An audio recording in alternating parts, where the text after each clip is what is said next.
The Rockpile Report, the pettiest, hardest drinking Bills podcast.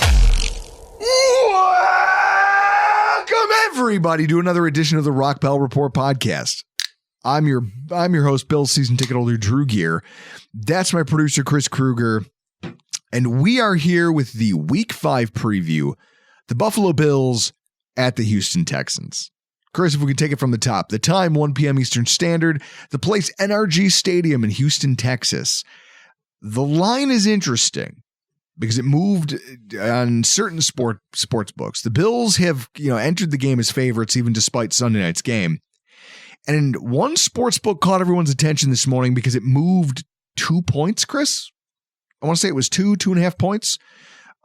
It was Sneaky Joe DiBiase from WGR 550, who was tweeting out, in fact, if I could find his tweet, Sneaky Joe. See, I'm not shocked at all that the Bills are favored by 1. They're one of the teams when we haven't seen a loss like that, since Derrick Henry shoved Josh Norman to the ground.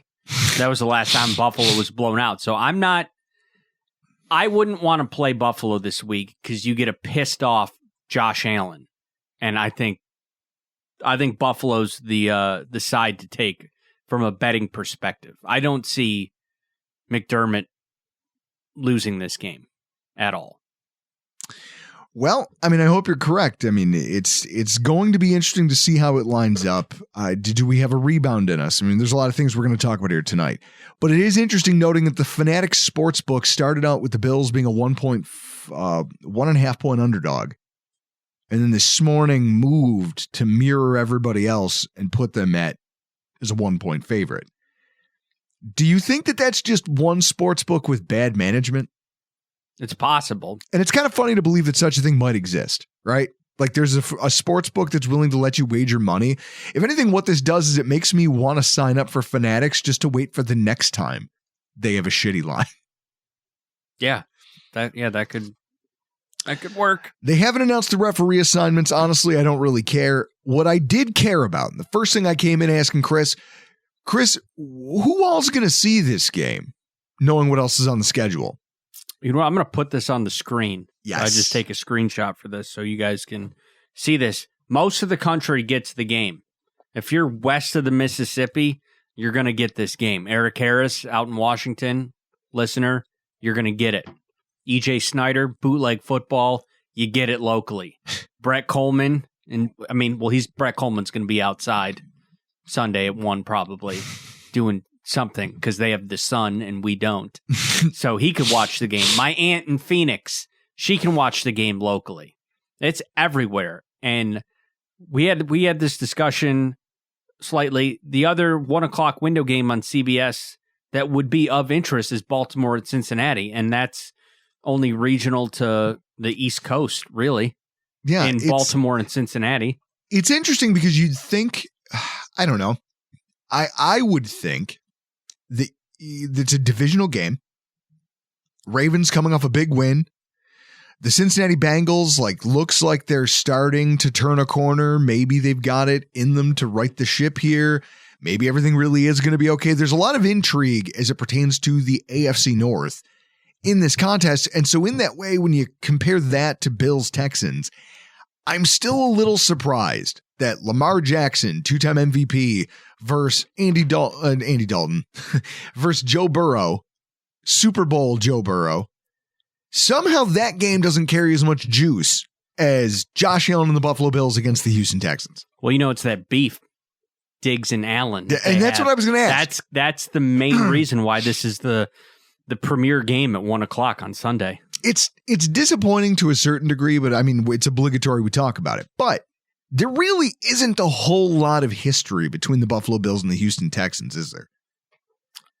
When you think about playoff game, well, yeah, but that's about it. I like how you just almost Z-snapped at me like you were like playoff game, like you were like you gave me girlfriend attitude on that. Not a huge fan. I'm not going to lie to you.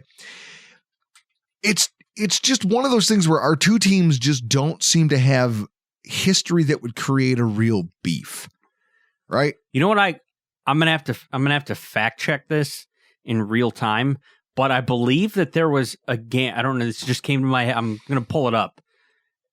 There is a game, I think it was Houston, where Lee Evans had like 2 80-yard touchdowns in like the first half against Houston.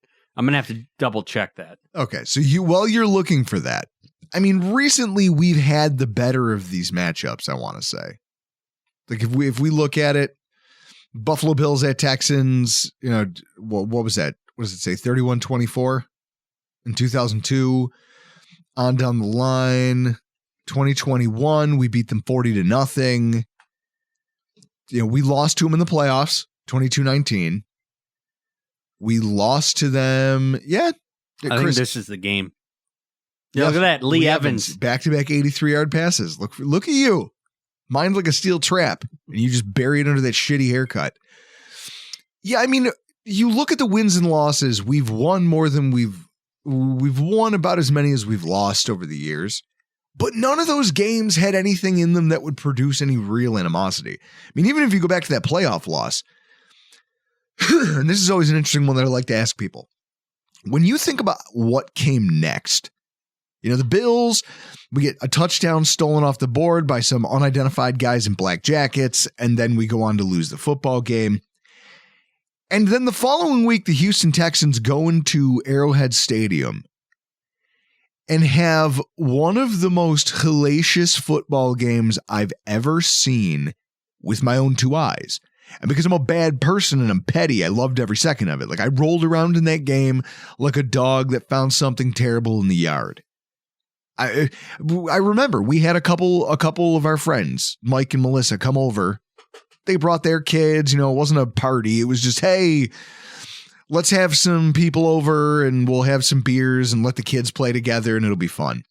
And I got hammered. I was blasting the shout song, like when the Chiefs started scoring.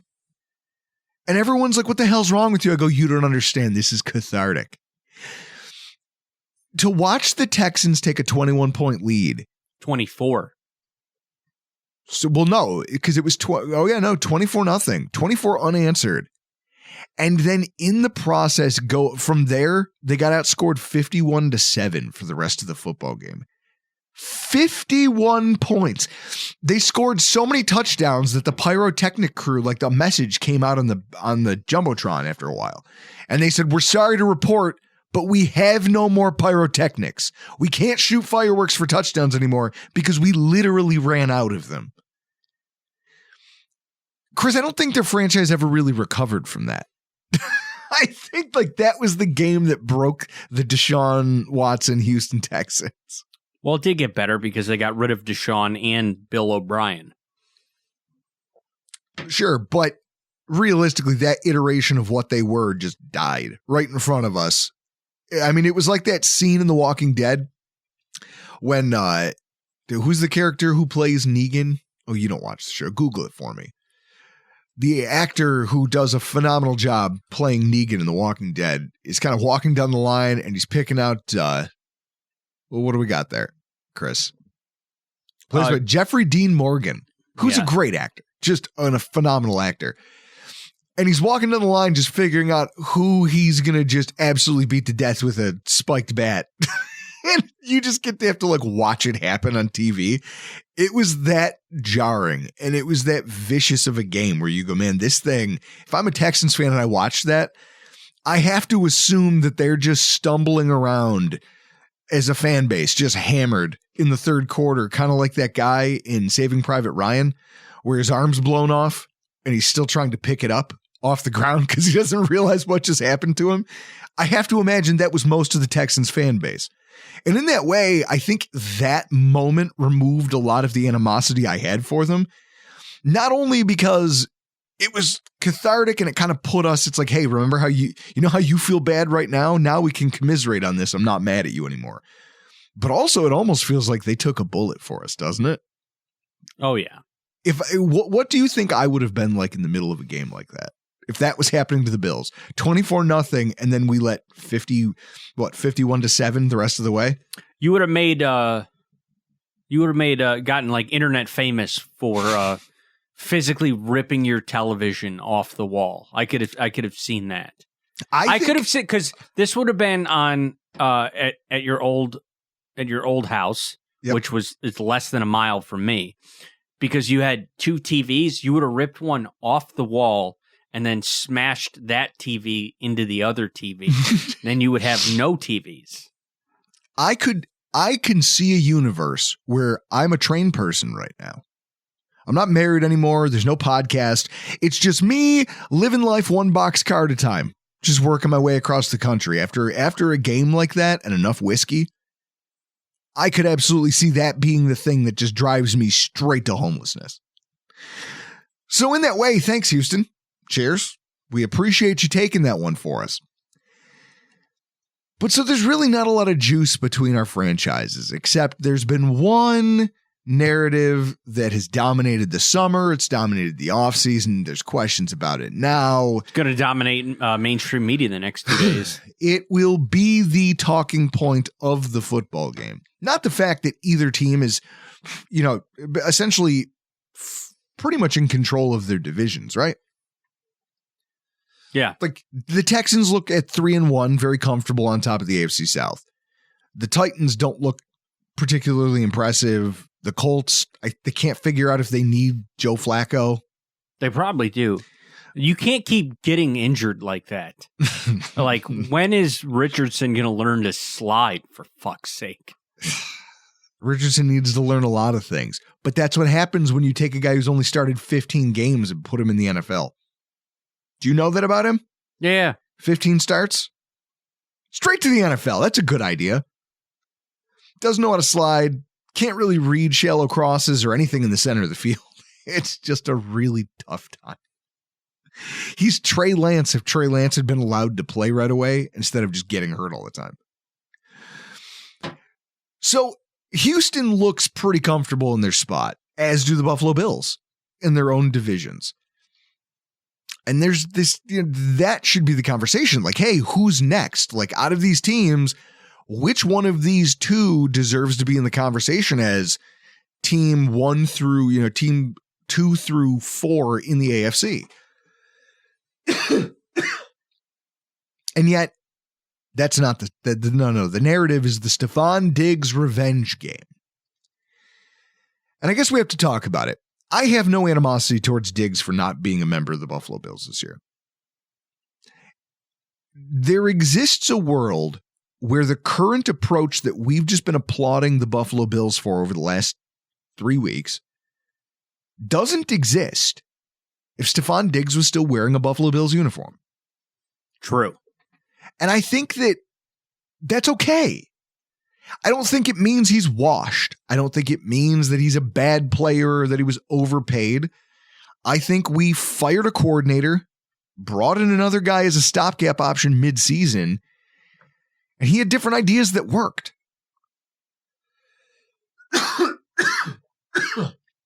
Oh, the remnants of this cold are just brutal. You know how you fix that? How? You don't get a flu shot. Yeah, exactly. I've learned. I've now learned why I haven't done this in 15 years. I've never had a flu shot, ever. I don't know. You could not force me to get a flu shot. I think I've had the flu once in the last 10 years. Well, you look sickly all the time. Well, that's because I drink a lot. It's because you're pasty. Get some sun. They, realistically, where the Bills got to with Diggs, they took it to the end. And then they found a winning approach that said, hey, we can be more inclusive of the other talents on this roster. We can make life easier on our quarterback, allow his own natural skills to kind of dictate the game. And oh, by the way, he's still got his running ability. And we can be a more unpredictable team on offense while still maintaining some kind of sort of salary cap solvency. We can reopen this competitive window for Josh Allen while he's still young if we make some sacrifices. And with this new approach, sacrifices that you asked for and got. Well, and that's the other side of this thing, right?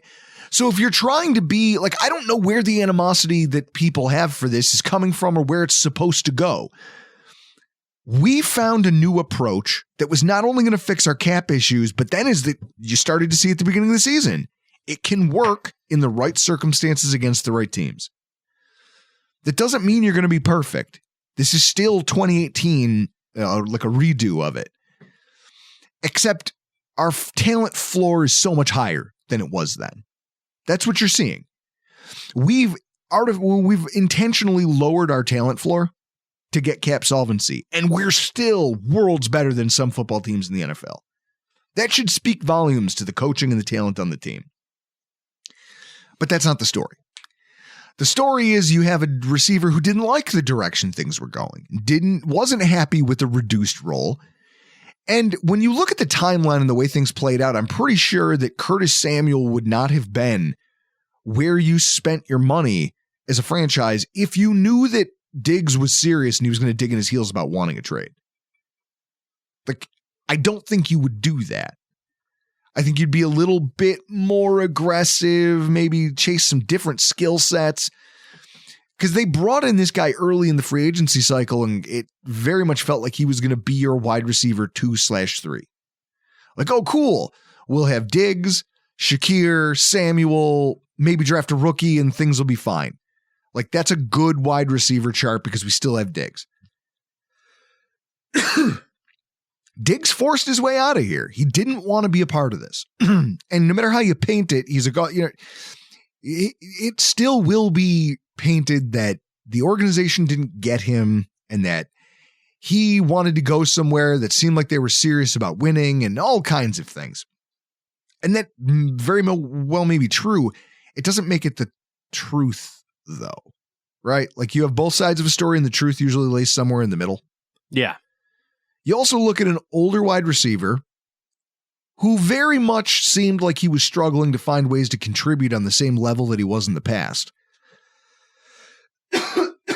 So knowing what that does to him and his attitude, I can only imagine how things got in that building. In that way, the divorce needed to happen. I don't harbor any ill will. Even now, like even after, Chris, would Stefon Diggs' presence have kept Sunday night from happening to us? No. No. That's not the reason that you just got absolutely curb stomped. Because Diggs does not play linebacker. Diggs doesn't play linebacker. He doesn't play offensive line, and he does not call the plays, although I'm sure he'd like to. So with that in mind, them calling this like the Stefon Diggs Bills game, sure. I'm sure that he will be very motivated. I just don't know how that's any different from Stefon Diggs any other day of the week. That's one of the things that has always stood out about Stefon Diggs, is that he is one of the purest competitors in the game of football. He is just he's a hyper competitive individual. He would have the energy he's going to bring to the field on Sunday, regardless of who he's playing. And I'm sure, Chris, if he scores a touchdown, it's going to get talked about, right? Oh, yeah. I also believe that the Texans would probably be foolish to like make this a thing where like, hey, we have to feed Stefon the ball because he needs a get back game. It would be kind of stupid of you to do that, wouldn't it? Oh, yeah. So I guess we have to talk about it, like the Stefon Diggs thing. Here we are, like playing a guy who used to be on the roster, but have we like made any of our other games about that dynamic? No. This one's just the one getting all the highlights, right? Like all the pomp and circumstance from the media. Because we've played former Bills. Yeah, remember when we played Mitch Morse? Yeah. So let's walk it down, how come Chris. we didn't have that? 2 hours ago, there was a tweet. It's on screen right now for those of you watching on YouTube. Jordan Poyer has a PFF grade of 37.8, which is ranked 77th of 77 of all safeties. Trey White has a PFF grade of 50.2, which is ranked 90th of 97 of all cornerbacks. Gabe Davis has a PFF grade of 58.0, which is ranked 89th of 122 of all wide receivers. We also played the aforementioned Mitch Morse. It's going okay for Mitch there, but obviously they haven't won a game yet. You know how I know it's going great for Mitch Morse? No state income tax. Fair enough. How about, you know who's paying the most tax? Trey White. Trey White out there in L.A. Out there in L.A. L.A. And L.A. Little Letterkenny throwback. He's given up a touchdown pass every week.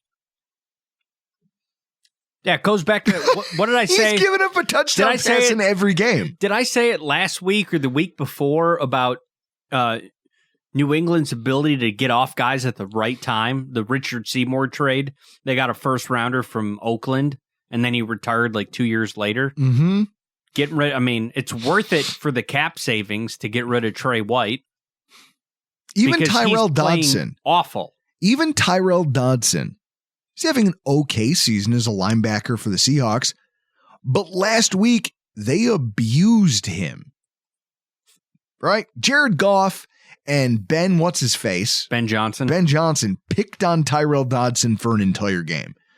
I mean, Goff didn't have any incompletions. 5 of 5 for 75 yards. Like, he just, multiple first downs given up.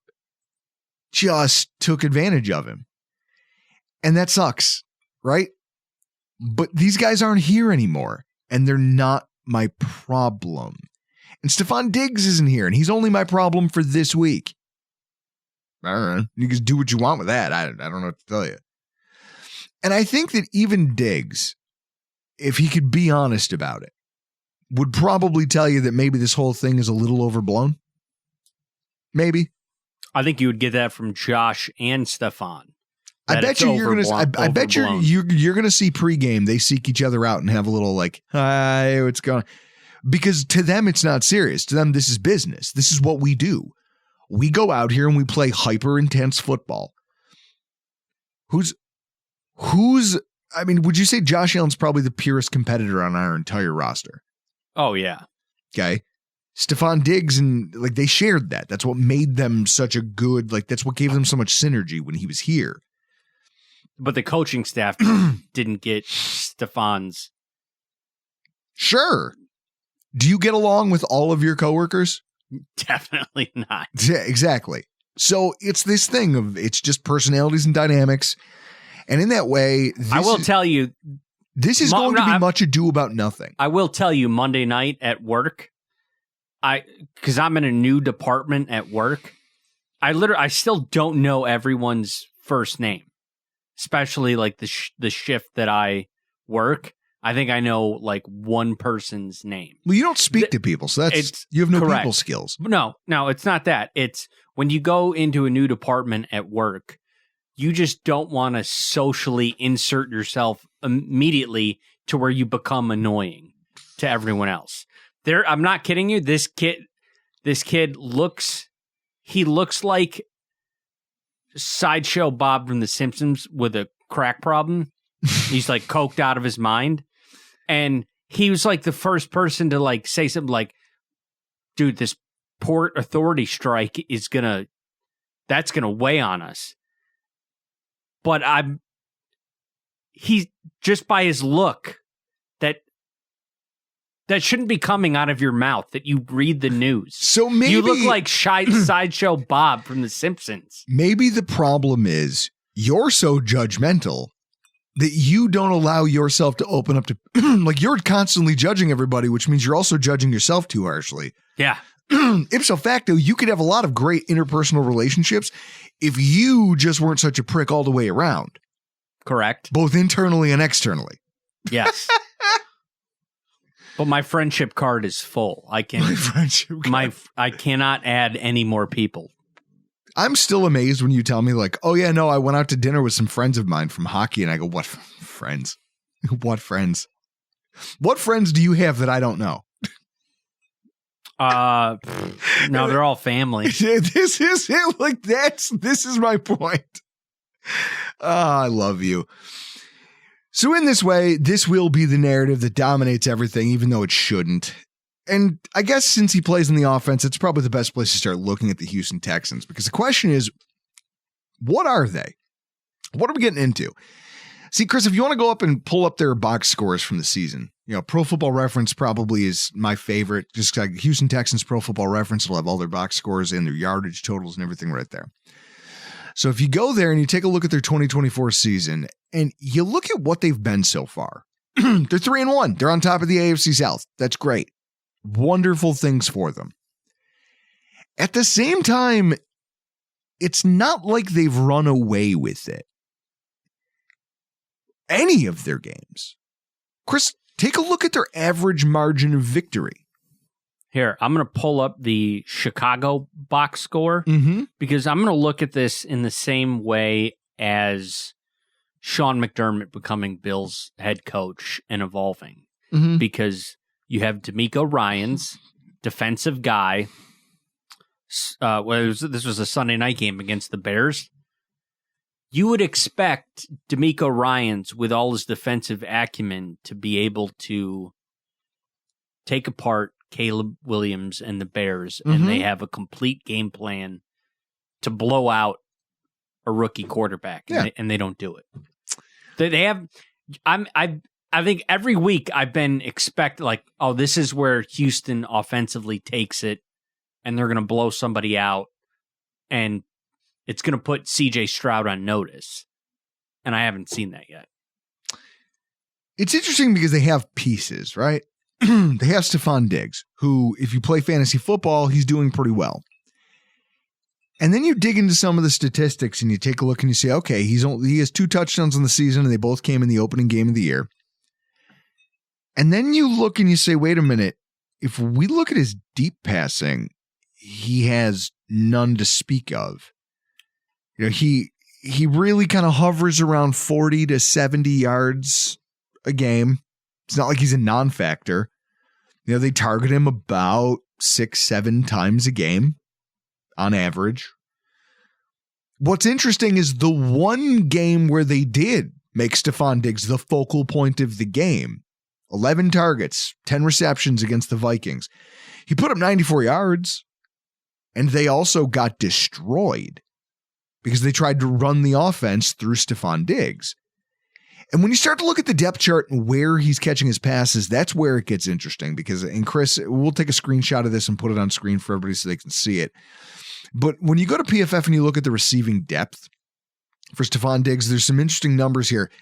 Nothing between the numbers are to the outside right. He primarily is playing to the left. And what you find is all of his production is coming within the 10-yard from the line of scrimmage window. He's a runner. He gets screen passes. He takes handoffs from under center and runs end arounds. He gets targeted short from the line of scrimmage, and they use him in the way that you would use like the way we used Cole Beasley in his prime. Yeah. That's now become Stefon Diggs' role because you're playing on a team that has a Tank Dell and it has a Nico Collins, who is having a ridiculous season. I have him on every fantasy team I have, except for the one that I drafted for my uncle. And like a moron, I thought, Chris, that at the turn, I had the 11 pick. I figured I could take Drake London and that Nico Collins would come back to me. I've never been more heartbroken about making a decision and being wrong in fantasy than this. But he's having an amazing season. And you could tell by the contract they gave him, they thought like, hey, you're going to be special. We have a plan for you. You're going to be our wide receiver 1. We believe that your rapport with our quarterback is good enough that we're going to, like, this thing's really going to take off. And Chris, if you go ahead and click on Nico Collins there, you look at his, scroll down because it'll show you his annual statistics. Look at that. So you can go up 100. Okay, first of all, just this season, he only has one game with under 100 yards receiving. It was 86. And it was 86. And it was a week after he had tweaked his ankle. Like, that's a big deal. That's a big deal. He also, Chris, other thing you notice, double-digit targets every single week. Except week 1. Sure. Except week 1. It was 8. So now what? Like, this is a player who you're looking at saying, okay, I understand. And in fact, there was a giant uptick just last week when things get tight. 8 week 1, 10 in weeks 2 and 3, 15 targets against Jacksonville. When they need a play, CJ Stroud is looking Nico Collins' way. He is the straw that stirs the drink for that entire offense. And look, average yards per touch is 12. That's nuts. He's a super talented receiver, and he's a matchup nightmare for most football teams. With that being said, the health of Tank Dell has not helped. And even before he got injured, he was having a kind of a slow return to the team. And Stefon Diggs is getting involved. I just don't know. Like I've seen, some of the smarter people about football talk about his efficiency rates. You mean everyone else? Yeah, pretty much everybody else. But they just talk about his efficiency as a receiver and just what are you getting out of the things that Stefon Diggs gives you. And the reality is, I don't know how many more explosive plays he has left. One of my favorite statistics is the yards after catch above expected. Because there's what you're expected to get based on the proximity of defensive players to you when you catch the ball. And then there's what you're supposed to get afterwards. In years past, Stefon Diggs has always come out on the plus side of that metric because he makes absurd plays. Remember last year, week 4, I think it was, when we played the Dolphins? And he makes that play where 2 different defenders tried to tackle him and he juked them out and then ran the length of the field for a touchdown. Those have evaporated. And I think that they're trying to find some of that, but it's just been very difficult to pin down. And so in this game, I expect Stefon Diggs to see a lot of catches, but and depending on whether Terrell Bernard is back or not, that's going to be a huge factor in this game. We didn't even get a chance to talk about injuries. We just dove right into the conversation, but the status of our linebacker core is going to be really important to how this goes, because when you look at his passing charts, that's where Stefon Diggs is being used. Tank Dell is still working his way back from an injury. I don't know if he'll be on a pitch count. I just know that it seems like they're having a problem trying to figure out. They added all these new pieces to a football team that last year showed promise, and now they're having something of an identity crisis because they have to figure out, what am I? You had Joe Mixon for 1 game, and then he comes off the field and he hasn't played since. Then you're putting in inefficient runners, so now passing to running backs isn't part of your approach. Now you're trying to use Stefon Diggs in the short game, and you're trying to get Tank Dell going, but it's not working. Then Tank Dell goes out with an injury. Now you're incorporating all of these, second, third string caliber targets. And when you look at the Our Lads page for the Texans, when you look at their wide receiver depth chart, it's interesting because with Dell, Diggs, Collins, who do they have behind that, Chris? God, what's his name? Andre Johnson. You're an idiot. No. I see Bob Woods. It's Robert Woods. How many catches do you think Robert Woods has through 4 games? 3. Exactly 3. What about John Mechie? Your boy. Mm-hmm. That's your guy, John Mechie. John Mechie. Do you know that John Mechie has 1 target this season? John Mechie, if I remember correctly, and I'm going to fact check myself right now, was drafted at the top half of the 2nd round. So drafted at the top half of the 2nd round, he's seen 1 target all season. Do you know why? Because the role that he was being groomed to take on is now being occupied by Stefon Diggs. So I don't know what the rest of their skill position depth chart looks like, but unlike Baltimore, it's not like they have some juggernaut rushing attack or some super competent offensive line that they're going to roll out against us. And so in that way, that's how, when you look at these box scores that they've been able to put up, you go, on paper, this is supposed to be a really good football team. And yet they have yet to have 1 truly dominant game the entire season.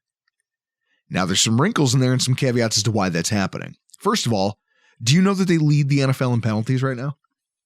Didn't know that. They are the most penalized team in the entire NFL. 40 accepted penalties against for 326 yards on a total of 72 flags. And here's the interesting part about the penalties. When you look at the way it breaks out, it's almost perfect.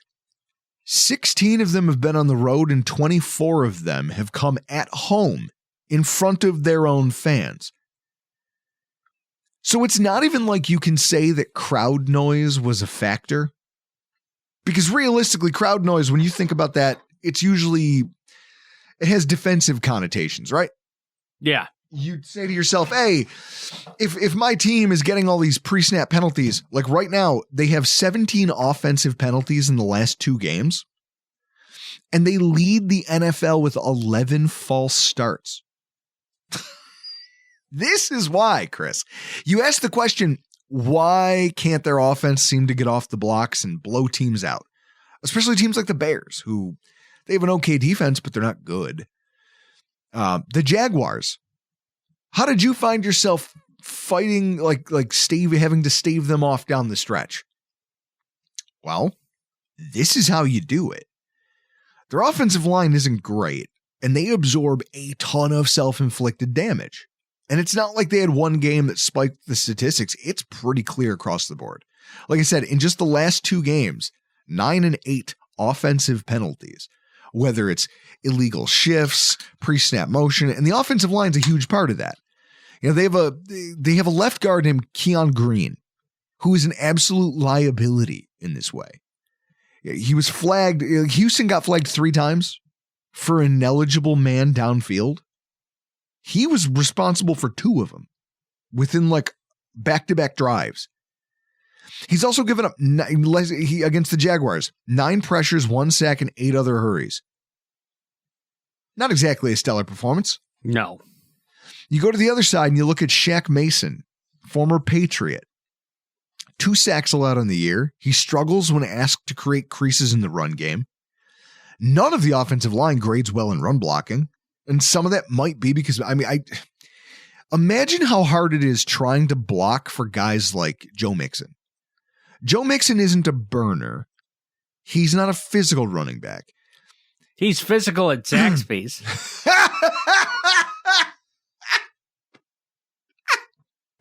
Yes. I love you. So you're there and you're trying to get used to who you're blocking for if you're an offensive line, which, mind you, their offensive line is kind of been shuffled around. You get used to blocking for someone who's a little more some hesitancy to their game, but not in a bad way, like a Le'Veon Bell sort of thing where he kind of has a feel for how creases develop. He knows when to press them. And then you take him out of the game and you throw in Daria Gumbawale, who I don't even know. I wouldn't be able to spell that for you if I wanted to. I know less about his NFL career. I think he played for the Giants once. I don't know why I remember that. But otherwise, like when you have that sort of in and out, back and forth, Jalen Petre's not available. Like you don't know who you're blocking for. So maybe some of the run blocking grade stuff isn't on them, but the line as a whole hasn't been great. Their tackles are old. You know, you look at Titus Howard. He's been around for a while and he's never really been like a star. Laramie Tunsil. Well, Laramie Tunsil has he not made the most money ever as a tackle? He's made a lot of money for a dude who got broadcast on draft night with a weed bong. Name me another offensive lineman who was caught in a scandal that has made that much money. I don't think you can do it. But so he's one to watch, right? Because when I think about it, like just to get the injuries out there, for them on offense, Joe Mixon, Dameon Pierce, and Laramie Tunsil. 121 million career earnings. It's pretty fantastic work. He's currently not practicing with an ankle injury. Just like our own Deion Dawkins is not practicing with an injury.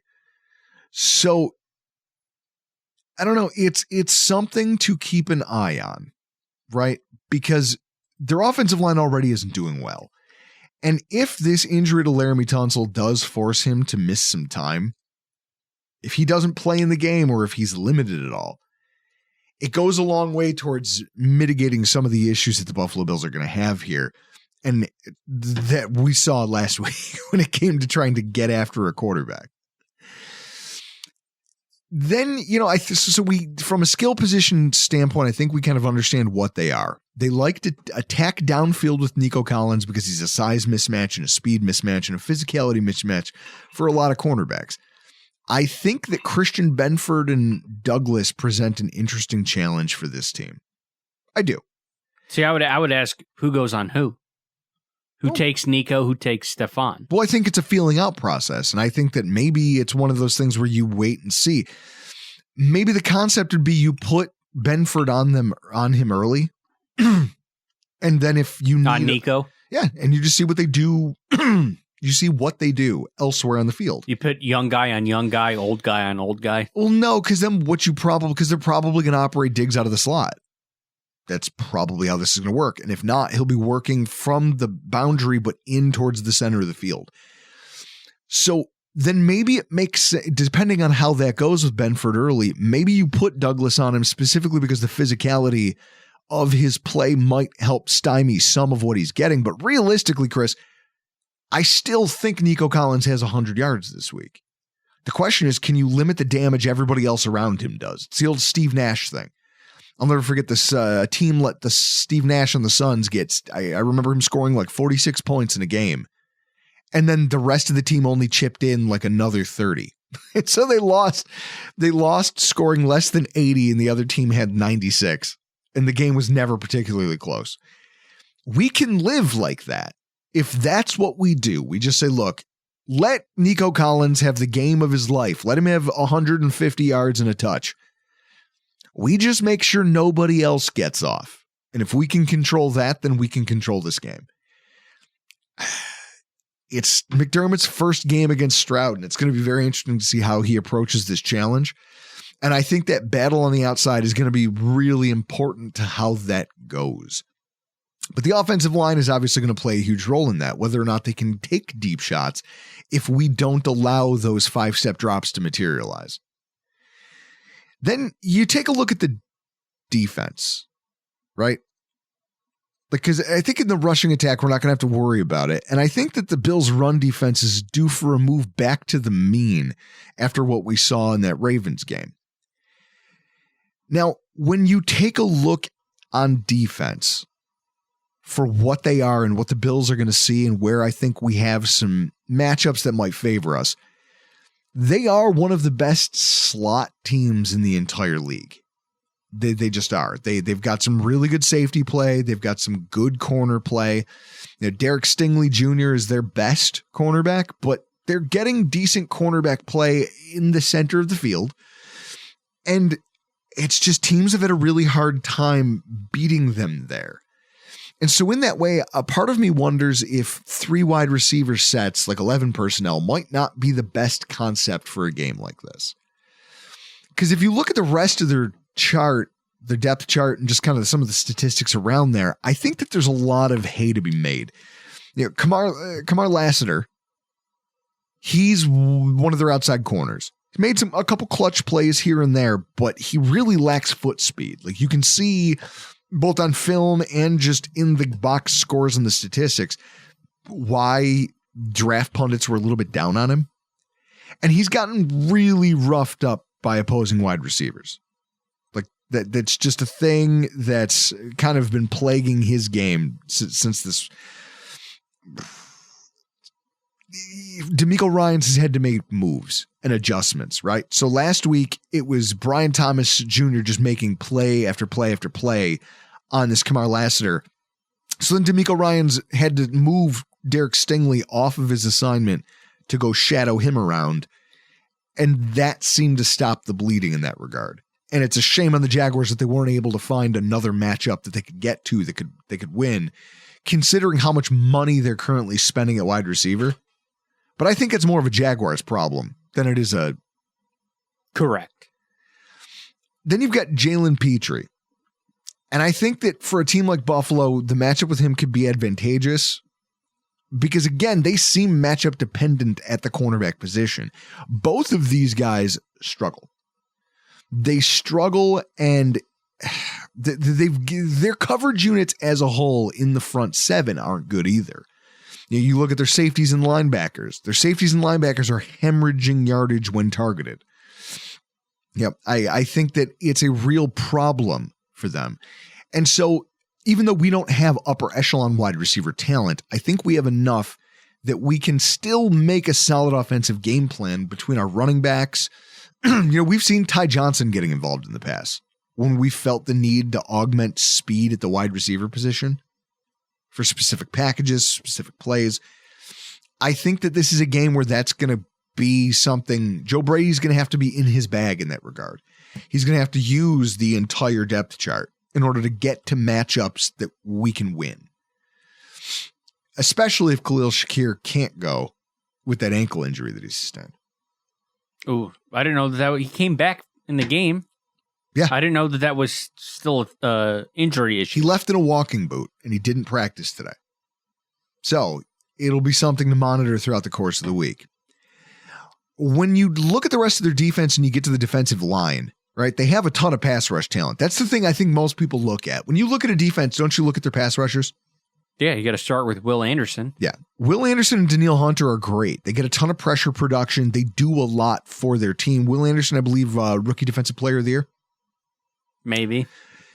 Derek Barnett, who did not practice today either, nursing a shoulder injury, but he's made plays as well as a pass rusher. The problem for that defensive line is that for the last couple games, their front seven just has played dictated to them by the opposing offensive line. I mean, I look back at the Jaguars game last week.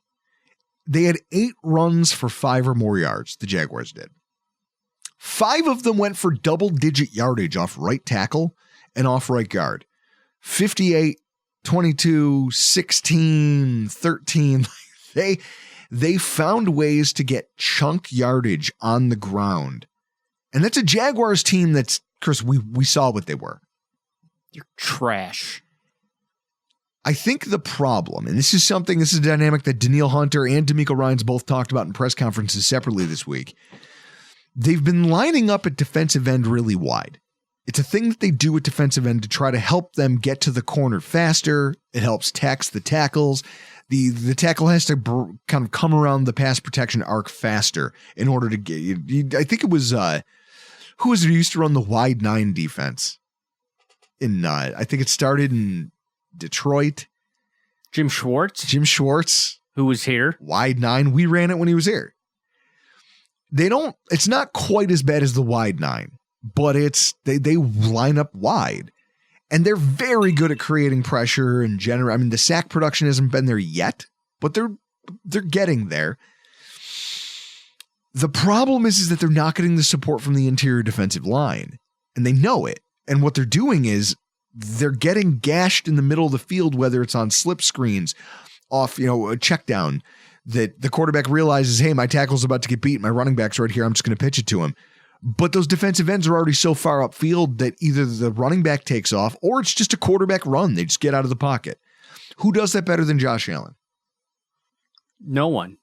So in that way, they have a real problem because for all the production that they've had this season at the defensive end position, it's been because they've been kind of lining up wide and just trusting that their defensive tackles can hold serve, and it hasn't been working. They could decide to change that, right? Like they could decide to say, hey, I'd rather not defer to my defensive linemen, my defensive tackles, and I can just play a traditional 4-3 and just hope we can win man-to-man kind of in tight. But that's not what's helped make them as productive as they are. So do you water down your defensive approach simply to bring a little more solvency to it? It's a problem, and it's something D'Amico Ryans is going to be asking himself right up until kickoff on Sunday. And part of the problem is you look at the defensive tackle room. Up the middle, this defense is light. And when I say light, I mean a little light in the loafers. Danico Autry getting suspended was big for them. He's a very good player. When he came up in free agency for the Colts, I thought he might be someone the Bills could target. Without him, you look at the guys who are currently starting for him. Foley Fedicasi, Mario Edwards Jr. If you Google their names right now and you look at the articles about when they signed with the Texans, the first statement that usually is printed in every single article is, hey, what is it? The Texans have signed a nice depth piece. These guys aren't starters. They are not NFL starting material, and yet they're in there because of injuries and because of suspensions. This is a place, and over the last few weeks, they've looked like a team that is very much hurting at the defensive tackle position. In that way, I think that this is a nice game for our team to kind of bear down and rebound against an opponent's interior defensive line. And the other thing that's come from that is that you're watching their linebackers suffer. I mean, the numbers for their linebackers are terrible, right? And Chris, we know what that's like. Yeah. Having a defensive line that can't help out your linebackers and they just get exposed because maybe your linebackers aren't very good. Yeah. Yeah. We as Bills fans just got it poured into our eyeballs like bleach on Sunday Night Football. They're currently allowing an NFL passer rating per player of over 120. Henry 202, Roll Tide. 54 yards allowed in coverage, but 2 touchdowns. Because in the red zone, he's just not. He just has a hard time with the eye candy that teams have been throwing at him. Double-digit missed tackle percentage. Azeez Al-Shaair, 112 yards allowed in coverage, 73 yards after the catch, and just, I don't know, he's just another guy out there playing linebacker. Safety Jimmy Ward looks his age. He looks like an old man who's played for a lot of football teams over the last few years. There's just a lot not going well for them in the middle of the field. And a lot of that is because in the running game, they're not getting a lot of support from that defensive line. And so they're forced to play a little bit closer, a little bit more down in the box. And then when they get hit with play action, they're kind of caught flat-footed. I think that there's a lot of things. And then you think about that dynamic and say, who are you putting on Josh Allen? Or are you just going to play him naked and just let him run around and do whatever he wants? Think about the teams that haven't spied Josh or didn't put someone in charge of watching Josh Allen on most plays. The Ravens did it. Yeah, it worked. The Ravens played defense like there was 16 people on the field. It was crazy, but it worked. They were able to do it. I don't know how the Houston Texans commit all of these resources that are subpar to doing their normal job, plus keeping up with Josh Allen. And so in that way, I think that there are a lot of advantages here for our offense to have. The question becomes, do we have it in us as a football team to take advantage of it? And so that brings us real quick to the keys to victory. Wow, that's a lot of keys. Bigger the keychain, more powerful the man. In an article over at The Athletic this week, the beat reporter for the Vikings had an interview with Harrison Phillips. And they talked about last week and had a talk about the win over the Texans and just how they were able to completely shut down their offensive approach. And one of the things that he credited, and I'm going to go here and I'm going to find it. Here we are. So the article was written, if you guys want to go read the entire thing, John, what looks like Krasinski, except not the guy from The Office. John Krasinski of The Athletic writes a piece talking to Harrison Phillips about the chaos and the deception that their defense employs. And that's why it's been so successful through the early part of the season. And one of the things that they talk about is that offenses that need rhythm have really had a hard time with their approach because the linebackers and safeties are moving pre-snap until about 5 seconds. So when you're trying to identify pre-snap and you're motioning and you're doing different things, none of it matters because there's no tells. Players are shifting and moving around and they're calling out their own adjustments. And then all of a sudden, 5, 6, 7 seconds, 8 seconds before they know, like, hey, the play clock's running down, they're about to snap. You watch everybody kind of find their position. And that's the thing that just absolutely had this Houston offense falling on its face. I think that in this game, the safety rotation of the Bills, we know that that's been a staple of Sean McDermott's game plans. That is going to become crucial to how we keep this offense honest. So that raises the question, Chris, who plays in relief of Taylor Rapp? Cole Bishop. Who else would it be? Okay. What do we do with Damar Hamlin? Does Damar Hamlin get a pass? Just say, hey, it was a bad game against a bad opponent, and we like what we saw from you weeks 1 through 3. We liked what we saw from you in coverage against these other teams. what do? Do you want your most veteran safety, who's probably going to be used shading someone like Nico Collins? Do you want it to be Damar Hamlin, or do you want to defer to somebody like a Mike Edwards? I'd probably keep it Damar.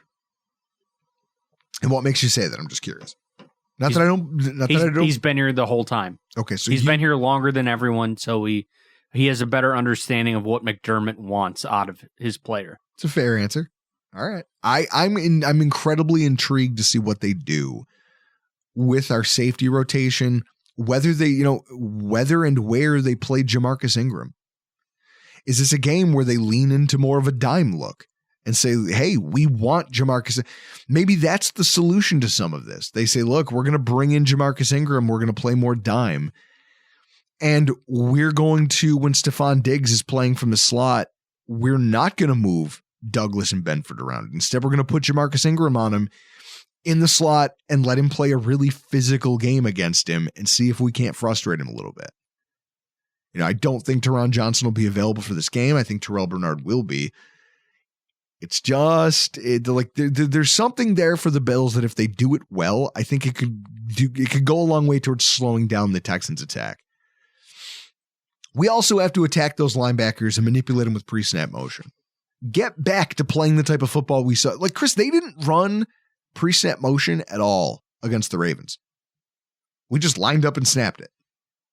Do you think now, in retrospect, seeing how it went, do you think maybe they recognize what a mistake that was? Yeah. So, in that way, here's what I noticed. Both Lawrence and Darnold posted incredible statistics when attacking just the middle of the field in the short to medium passing game. Darnold, I'm talking 0 to 15 yards from the line of scrimmage. Sam Darnold, 120 yards and 4 touchdowns. Trevor Lawrence, 118 yards, 2 touchdowns.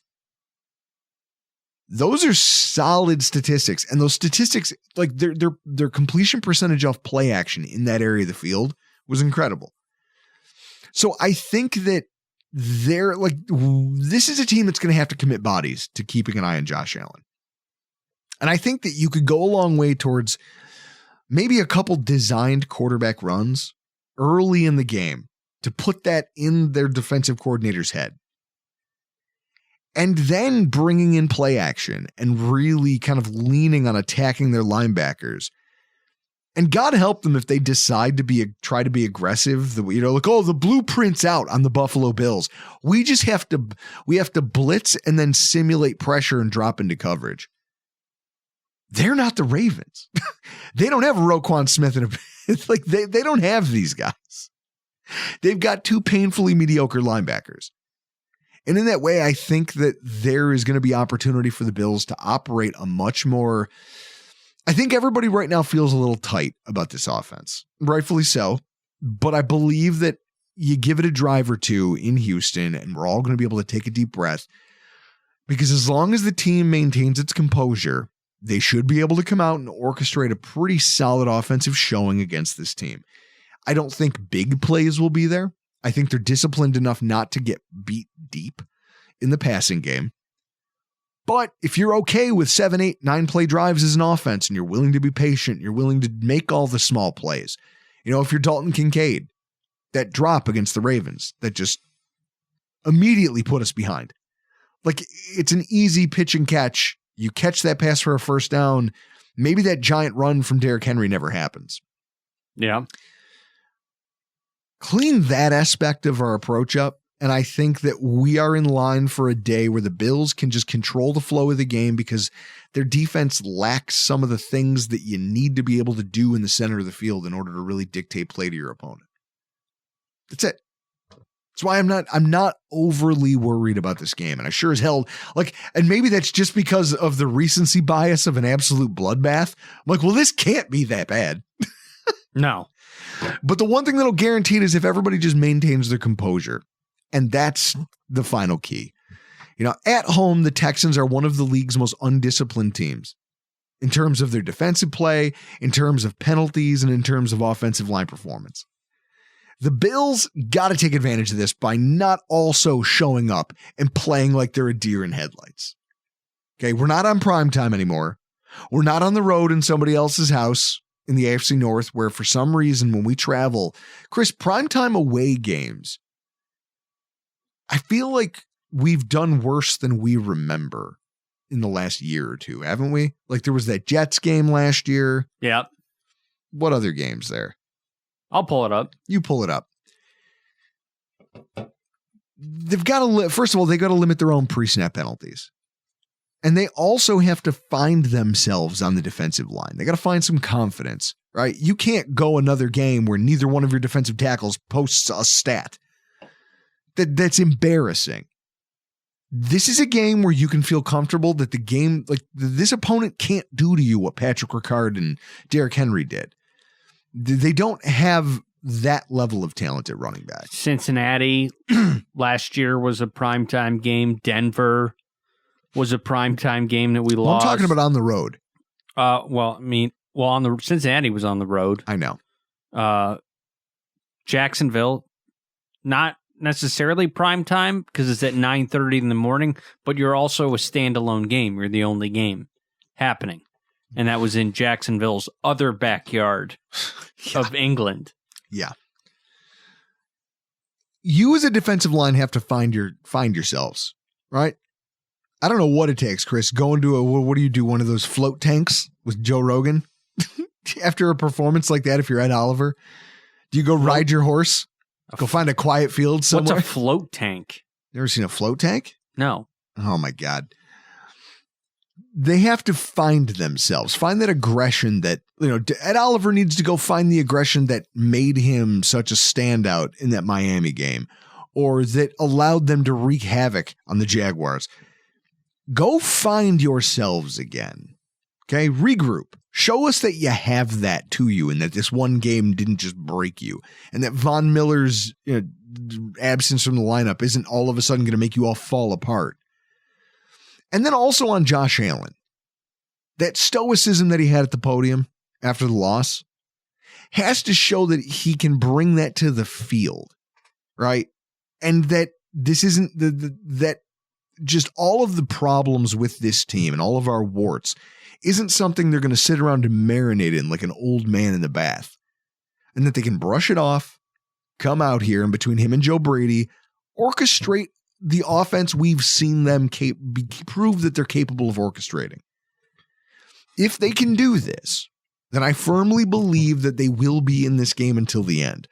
I don't know that they win it. I think that the talent disparity in terms of offensive skill players, in terms of defensive skill players, I think that the table talent-wise is still tilted towards Houston.